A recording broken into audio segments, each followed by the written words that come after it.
En la revista Ser Emprendedores tenemos el gusto de tener a Uri Sarabia, experto en Lean Startup y desarrollo de clientes, cofundador y gerente general de Apremi y Startup Essentials, que son básicamente empresas dedicadas a enseñar cómo emprender y cómo disminuir el riesgo de hacerlo. Pero dejemos que el mismo Uri nos cuente cuál es la historia de Uri Sarabia y de estas dos empresas que han ayudado a tantos emprendedores en Latinoamérica. De alguna forma mi historia emprendedora empieza en mi adolescencia, tenía aproximadamente unos 15 años de edad y de alguna forma viendo como qué quisiera hacer con mi vida, de alguna forma yo tenía ya claridad de que quería emprender. Sin embargo, tenía esa gran pregunta que todos los emprendedores tenemos, que es ¿y cómo le hago? Entonces, preguntando por aquí y por allá, eventualmente me encuentro con una serie de respuestas. Una en particular era, pues tírate a la piscina y veamos qué pasa. La otra es, entra a la universidad y te enseñarán a emprender. Y entonces en ese proceso, pues, estaba como en el colegio, entonces seguía avanzando con eso. Durante el colegio tengo un hermano mayor que me lleva unos 7 años y él ya estaba pues haciendo una maestría, curiosamente en Silicon Valley, en Stanford, y me toca ir a su graduación. Entonces, ya estando allá, estamos hablando del año 98, pues en realidad me cambia por completo y me incrementa esas ganas por emprender al ver todas estas compañías que surgían por todas partes, donde nacen los eBays, Amazon, Yahoo, etcétera. Y entonces, pues de alguna forma eso me indica que tenía que explorar el mundo de la tecnología y de los negocios a la vez. Entonces empiezo a buscar programas por todas partes y me doy cuenta que no los había o no los encontraba y llega un punto donde pues había que tomar una decisión. Entonces, viendo como las carreras de las personas que yo admiraba, pues al final, o sigo admirando, al final lo que hacían era una ingeniería, típicamente era química o en computación o en electrónica, y después hacían una maestría en negocios. Entonces dije, bueno, vamos a seguir ese camino. O sea, me parece muy largo, pero vamos a seguirlo. Y eventualmente entro a la universidad a estudiar ingeniería en sistemas electrónicos para entender todo este mundo de la computación y de la tecnología. Y eventualmente, pues después de 5 años, tristemente, muy decepcionado, me doy cuenta que durante esos 5 años no aprendí nada de emprendimiento. Entonces digo, bueno, pues vamos a la segunda opción que por ahí todo el mundo hablaba, que es tírate a la piscina y aprende en el camino. Entonces, justamente me enamoro de una idea de negocios ya al final de mi carrera de la universidad, de esta idea de negocios que venía muy en boga en Estados Unidos. Se llaman conmutadores virtuales, que básicamente es este aparato telefónico que a donde entran las llamadas y distribuye las llamadas a las distintas oficinas o departamentos dentro de una compañía. Pero al momento de virtualizar, lo que significa que este aparatito lo colocamos en internet, quién sabe en dónde, y permite hacer cosas más interesantes, como por ejemplo que el buzón de voz nos llegue al correo electrónico, que podamos rutear llamadas a un Skype o X o Y. Entonces yo estaba completamente enamorado de esta idea. Dije, esto debe de cambiar la realidad de las pequeñas y medianas empresas mexicanas. Entonces dije, bueno, ¿qué necesito para hacer esto? Paso número 1, tenía que aprender telefonía. ¿Por qué? Porque no aprendí nada de telefonía durante la universidad.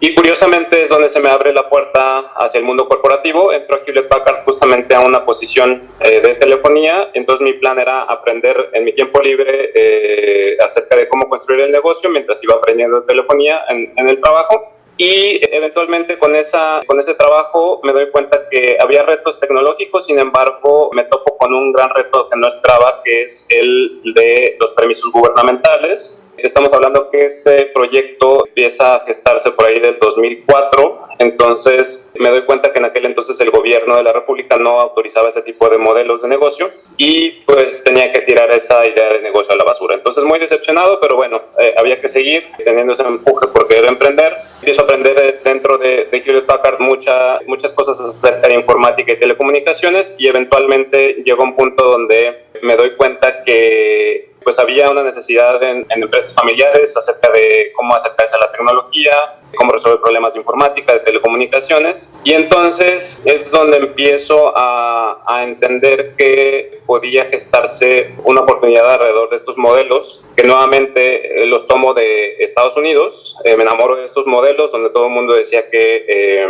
pues ahí estaba el futuro de la informática, los servicios para las pymes, etcétera, y empiezan a surgir con muchas herramientas para automatizar, etcétera. Entonces, básicamente, este modelo del cual me enamoro se llaman servicios administrados o managed services, donde básicamente lo que significa para los clientes es que ellos pagan una cuota fija mensual y les incluye hardware, software, servicios, todo incluido, empaquetado. Y del lado como proveedor, pues básicamente empezamos a automatizar cosas, nos empezamos a tomar control de la infraestructura, y entonces la promesa para los clientes es que ellos se preocupan solamente por su negocio y nosotros nos hacemos cargo de la tecnología. Entonces todo se veía maravilloso, íbamos a las reuniones de los actores de la industria y nos decían, oye, esto está fenomenal, se ve muy prometedor, haciendo alianzas con grandes fabricantes globales como Microsoft, como Dell, etcétera.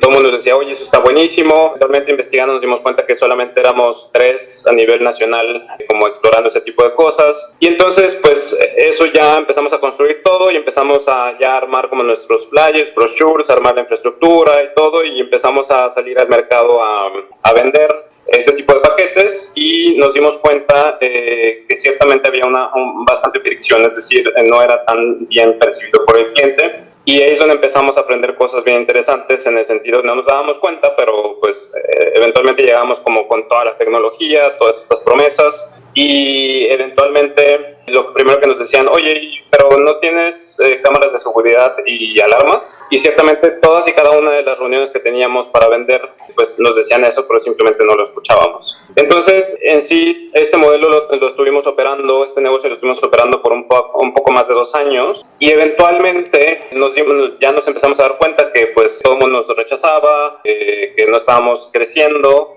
y eventualmente nos dimos cuenta que era muy difícil cerrar esos contratos, porque para que este modelo funcione hay que firmar un contrato para que esa empresa se comprometa a pagar esa cuota fija mensual por al menos un año, año y medio, y ciertamente la realidad de las pequeñas y medianas empresas latinas pues no lo permite. Entonces, analizando con mi socio de aquel entonces, decidimos tomar una decisión súper fuerte que hasta la fecha me marcó mucho. Sin embargo, me ocasionó pues prácticamente una depresión total por un poco más de 2 años, y pues básicamente tuvimos que cerrar la empresa. Entonces, de alguna forma es algo súper duro, porque pues es tu bebé por el cual te desvelaste muchas noches, por el cual trabajaste muchísimo, en el cual invertiste dinero, etcétera. Entonces, pues me deja muy frustrado, y al final, pues recapitulando, el gran problema fue que no supimos realmente crear valor, no escuchábamos a los clientes, pero lo más importante de todo es que, pues, prácticamente operamos el negocio por 2 años y medio. Regreso al mundo corporativo a través de Dell, donde me contrata Dell para hacer lo mismo que hacíamos con esta empresa, pero a nivel global. Y dentro de Dell me toma otros 2 años como recuperarme y estar como en buen ánimo, porque realmente estaba como muy deprimido en aquel entonces. Y pues en retrospectiva, vamos, que empecé a los 15 años, pues estos 4 años y medio de operar el negocio, después recuperarme anímicamente, y en esa búsqueda constante al preguntarme qué mejores maneras hay para emprender, porque en realidad yo ya había cursado, digamos que ambos caminos, o sea, la universidad y no aprendí a emprender, me tiré a la piscina y no aprendí a emprender. Bueno,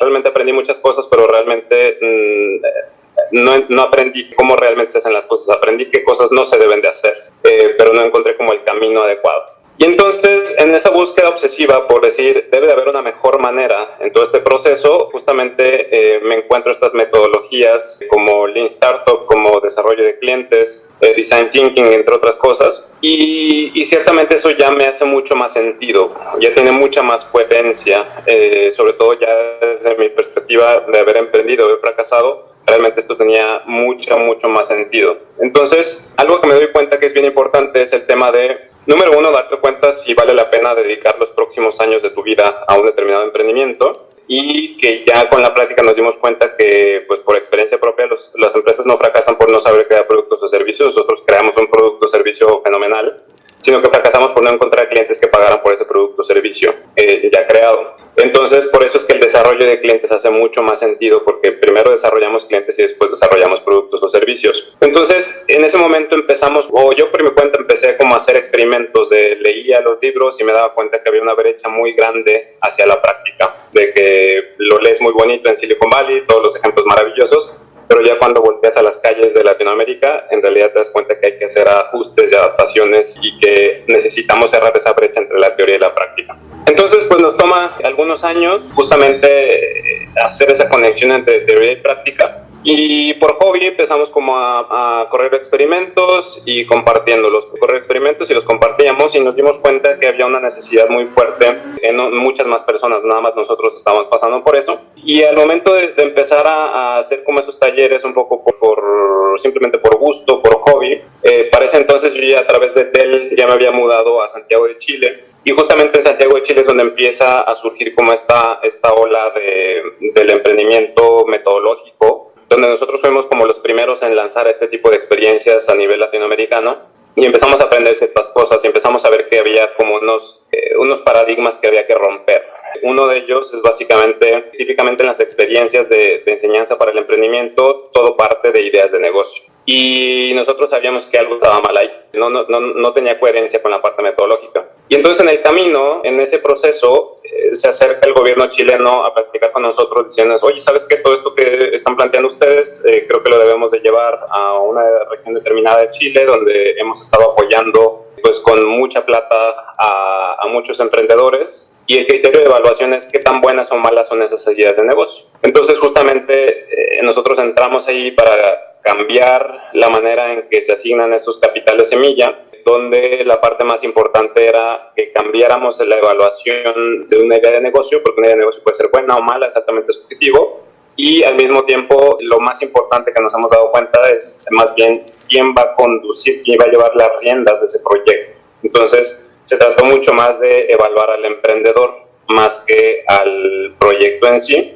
Y al mismo tiempo, el hecho de cambiar, de comenzar por una idea de negocio, empezamos a hacer, dejamos justamente de partir de ideas de negocio y empezamos a partir sobre problemáticas. Entonces, al mismo tiempo veíamos que siendo muy disciplinados, muy juiciosos, como dicen en Colombia, pues finalmente en ese proceso de capacitación y de seguimiento a los equipos podíamos ir mucho más allá. Entonces empezamos a enseñar muchas otras cosas más, como participación accionaria, creación de valor, experimentación de soluciones, experimentación de modelos de crecimiento, que típicamente en esas experiencias cortas nunca se ve.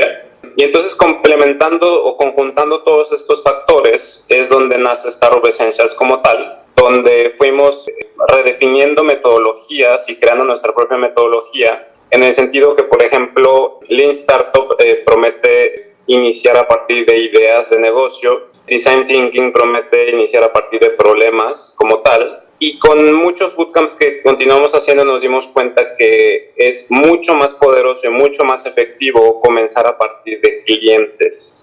Y a partir de esos clientes empezar a explorar esas problemáticas, identificar muy bien qué problema muy acotado, muy específico vamos a resolver a un segmento de clientes bien acotado, bien específico. Y a partir de ahí empezar a experimentar con distintas propuestas de valor, entender la diferencia entre propuesta de valor y solución y experimentar con distintas soluciones para así encontrar modelos de crecimiento específicos. Entonces, para sorpresa nuestra, con esas experimentaciones iniciales que hacíamos con Startup Essentials, los orígenes de Startup Essentials, empezamos a obtener resultados bien interesantes que nosotros no esperábamos, pero básicamente, típicamente cuando veníamos trabajando previamente, aproximadamente el 15, 20%, 25% máximo de los equipos con los que trabajábamos lograban ventas reales con clientes reales. Cuando empezamos a cambiar todo esto, a romper paradigmas, lo interesante fue que los porcentajes de los equipos que lograban ventas reales con clientes reales subió al 90 o 100%.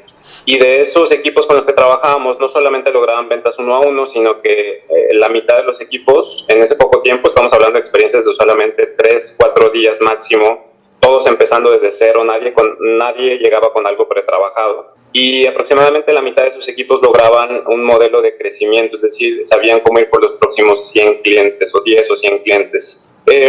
Y eso se traduce en que al poco tiempo, en un lapso de 6 meses más o menos, con unos aproximadamente 5 bootcamps que habíamos hecho, 5 o 6 bootcamps que habíamos logrado en ese periodo de 6 meses, ya el volumen total de ventas que habían logrado estos equipos con los que habíamos trabajado en este periodo, en estos distintos bootcamps, que típicamente trabajamos con aproximadamente 8 equipos por bootcamp, el total de ventas ya superaba los cientos de miles de dólares. Entonces, nosotros estábamos realmente sorprendidos porque no habíamos visto que alguien más hiciera lograr este tipo de resultados, y fue que decidimos seguir adelante con Startup Essentials porque sabíamos que más gente debería de experimentar esto y nos empezamos a acercar muchísimo a organizaciones como el gobierno chileno a través de la Corfo, con el Ministerio de Comercio, Industria y Turismo en Colombia, con la Secretaría de Innovación en México, con universidades como el TEC de Monterrey en México, como la UNAM, la Universidad Nacional Autónoma de México, con la Universidad de AN, etcétera, etcétera, con dos organizaciones, porque de alguna forma veíamos que si queríamos generar un impacto teníamos que generarlo de manera más masiva, y justamente a través de sus aliados y clientes como estas organizaciones. Entonces, pues hoy en día, a la fecha, hasta hoy, junio de 2016, estamos ya por cumplir los 3 años de haber hecho esos bootcamps iniciales con Startup Essentials, y los últimos meses lo que nos hemos dado cuenta es que necesitamos llegar a más y más personas todavía, porque seguimos viendo demasiados emprendedores desperdiciando recursos, a demasiados gobiernos, demasiadas instituciones desperdiciando recursos me refiero tiempo y sobre todo mucho dinero. Y entonces pues estamos pues seguimos en esa lucha incansable por lograr que más emprendedores pasen esa brecha inicial de cómo empiezo, cómo le hago para empezar a emprender. Y es ahí que nace Apremi, donde nos dimos cuenta que ya entendiendo todos estos procesos en los bootcamps, todos esos procesos educativos y de seguimiento a los emprendedores, sabíamos que o teníamos indicios de que se podía virtualizar ese proceso. Entonces, predicando con el ejemplo, la misma metodología que enseñamos, pues poniéndola en práctica, empezamos justamente a ver si había demanda para eso. Antes de construir el producto como tal, vimos que sí había demanda para la construcción de ese producto como tal, y empezamos a construir de manera gradual hasta tener un producto ya más complejo como hoy en día lo es Apremis, y los invitamos a que entren y prueben y vean los contenidos por ahí que están en apremi.com. Pero ciertamente todo empieza a partir de elementos que ni siquiera tenían código o programación en esas primeras experiencias de aprendizaje digital, en esas primeras versiones de Apremi. Pero ciertamente fuimos aprendiendo gradualmente de nuestros clientes al punto de ir mejorando y seguimos mejorando de manera constante. Entonces, eso es un poco como la historia. Y la razón del por qué nos motiva a hacer esto es, número uno, en términos de Startup Essentials, estamos buscando que los emprendedores aprendan lo más rápido posible de sus clientes, que minimicen las posibilidades de fracaso en sus emprendimientos, que no derrochen recursos y tiempo y dinero. Y en el caso de Apremi nos dimos cuenta que hoy en día el mundo está cambiando y cada vez tenemos más información a nuestro alcance, y el gran problema es cómo puedo consumir de manera más rápida una cantidad infinita de conocimientos. Entonces, es por eso que Apremi está diseñada en cápsulas de 5 minutos concisos, concretos, de tal manera que puedas mantener esa constancia en el tiempo, porque pues todos nos hemos suscrito a múltiples cursos de las mejores universidades a nivel mundial. Sin embargo, implica que nosotros reservemos 1 a 2 horas al día, y ciertamente por eso es que solamente a nivel mundial el 4 a 7% de los cursos son completados. Entonces, justamente a partir de cambiar los esquemas de aprendizaje, de reestructurar el aprendizaje como tal, nos estamos preocupando justamente por resolver lo que más importa hoy en día, que es básicamente el aprender lo más rápido posible, porque ya hoy en día ya no gana el que más sabe, porque todos tenemos acceso a la misma información. Ok, Uri, todo lo que usted nos ha dicho, pues algo que me quedó muy interesante fue que usted dice que el éxito empresarial no parte de las ideas, sino de la formación, como que la clave está en la educación. En este sentido, pues en Latinoamérica hay un gran auge de emprendimientos, pero seguimos encontrando el mismo problema, como usted lo decía hace un momento, de que la tasa de mortalidad es demasiado escalofriante.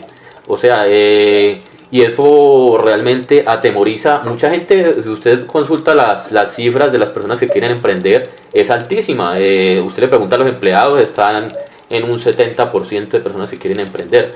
Pero hay un gran temor a dar ese paso. ¿Qué diría usted que es necesario para disminuir ese riesgo a emprender y a poder dar ese paso?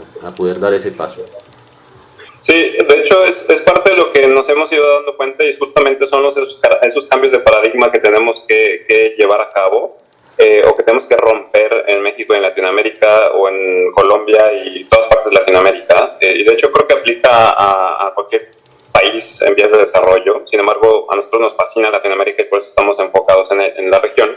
Y ciertamente el cambio de paradigma viene en que para emprender no necesitamos ideas de negocio. Y que ciertamente esa es como nuestra frustración, al menos yo desde la adolescencia. De hecho, cuando era adolescente y por muchos años sufría de insomnio, porque lo único que pasaba por mi cabeza en las noches es, se me tiene que venir a la mente la mejor idea de negocio, se me tiene que venir a la mente la idea de negocios que va a cambiar el mundo. Y la realidad de las cosas es que nunca ocurre, terminas como tomando inspiración de una idea por aquí, una idea por allá, y nunca ocurren como esas ocurrencias espontáneas o divinas. Y todas las empresas exitosas del mundo no han ocurrido a partir de este rayo que nos pega en la cabeza y que surgen mágicamente estas grandes empresas, sino que es todo un proceso gradual. Y ese punto de origen en realidad ocurre al visualizar problemas específicos a personas específicas, y a partir de ahí es como una semilla, una bola de nieve que va creciendo en el tiempo, pero va creciendo a partir de la ejecución y la perseverancia y la determinación de los emprendedores. Entonces, como ya lo mencioné, empezamos a obtener resultados radicalmente buenos cuando llegamos a un punto donde hicimos a un lado las ideas de negocio que traen los emprendedores y empezamos a trabajar alrededor de problemas, y analizando también qué tanta cercanía tienen esos emprendedores a las personas que creen y experimentan ese problema. Entonces, en resumen, con todo esto, lo que necesitamos es identificar problemas si queremos emprender y si queremos reducir el riesgo en torno a ese emprendimiento. Y es ahí donde viene la oportunidad increíble que tenemos enfrente, pero que no todos nos damos cuenta. Si lo que necesitamos para lograr estos resultados, lograr ventas y crecer rápidamente, son problemas, pues les tengo una noticia.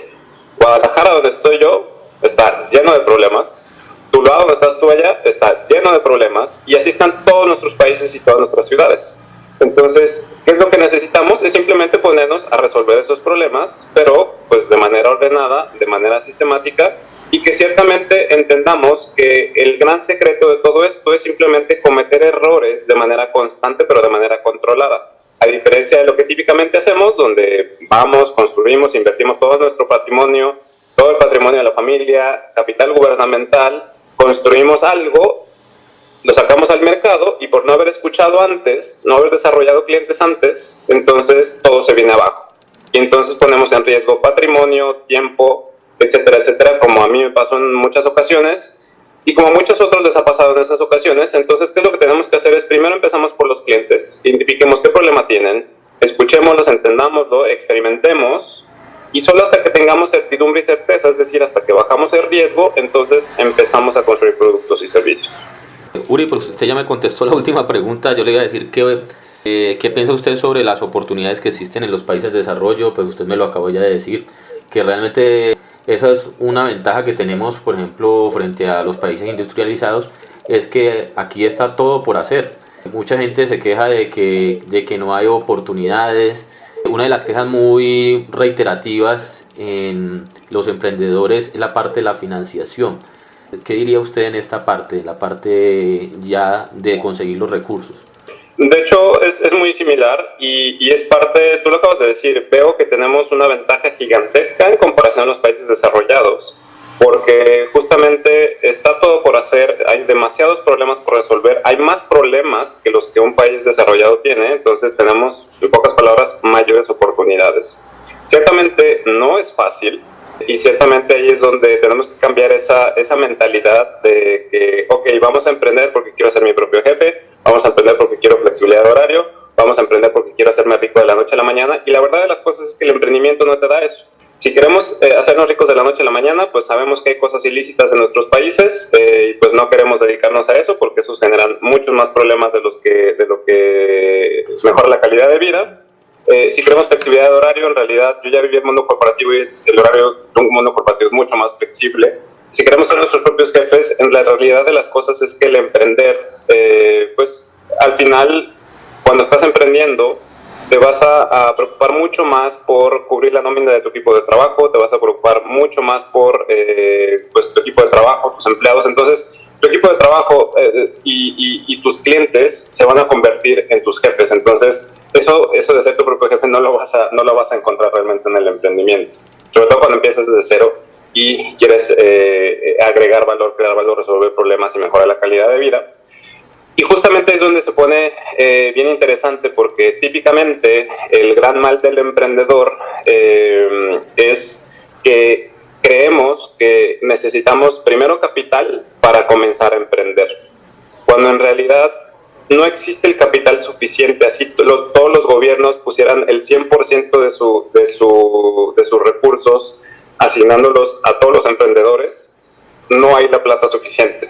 Entonces, ¿qué tenemos que hacer? Tenemos que ser mucho más inteligentes y más efectivos en Latinoamérica. ¿Y cómo lo hacemos? Precisamente entendiendo que debemos de hacer a un lado nuestra idea de negocio y pensar en qué problema vamos a resolver. Y justamente es lo que enseñamos en nuestros bootcamps. Todos nuestros equipos que pasan por nuestros bootcamps los enseñamos a que inician desde cero. Nadie llega con algo pretrabajado. Y aún así se logran esas ventas y modelos de crecimiento en solamente 3 días. Entonces, ¿qué significa esto? Que necesitamos capital, o deberíamos de pensar en pedir capital solamente hasta que tengamos esto que se llama un encaje de producto y un mercado, product market fit en inglés. ¿Cómo llegamos a eso? Aprendiendo de los clientes, experimentando con los clientes, resolviendo problemas uno a uno de manera muy cercana a los clientes. ¿Qué necesitamos para eso? Trabajo duro. No necesitamos capital. Entonces, una vez llegando con trabajo duro, aprendizaje de los clientes, con mucha experimentación a ese encaje de producto y mercado, entonces sí, en ese punto vamos a poder tomar la decisión de si necesitamos capital o no necesitamos capital. Seguramente en muchos de los casos vamos a tomar la decisión de, ¿sabes qué? Resulta que puedo reinvertir mis ganancias y con eso crecer. O bien, si sí necesitamos capital para crecer, gracias a esta experimentación, gracias a estos aprendizajes, gracias a saber cómo encajamos un producto en un determinado mercado, entonces sabemos para qué vamos a usar esa plata. Y sobre todo, que muchas veces los emprendedores no saben, sabemos cuánta plata necesitamos. Porque muchas veces el gran cáncer que vemos en el mundo del emprendimiento es que hay convocatorias donde dicen, vamos a regalar $30,000. Y todos los emprendedores van por esos $30,000 cuando ni siquiera saben para qué los necesitan. ¿Necesitas 30,000 o necesitas 5,000? Entonces, tenemos que cambiar esos esquemas, tenemos que cambiar esos paradigmas, romper la manera en que se está llevando a cabo el emprendimiento actualmente. Necesitamos ese ejército de verdaderos emprendedores que no estén allí por la plata, sino que estén allí para resolver problemas, para mejorar la calidad de vida. Porque las ideas de negocio van y vienen, y eventualmente toda idea de negocio, al momento que sale al mercado, se rompe. ¿Y qué es lo que ocurre cuando un equipo se conforma y se consolida alrededor de una idea de negocio y la idea de negocio se rompe? El equipo se desmorona. En cambio, si los equipos emprendedores se conformaran alrededor de problemáticas, las problemáticas no se van a ir a ningún lado. Ningún problema se resuelve más mágicamente. Entonces, como el problema va a persistir ahí, lo que necesitamos son esos verdaderos emprendedores que estén determinados a resolver ese problema a como dé lugar.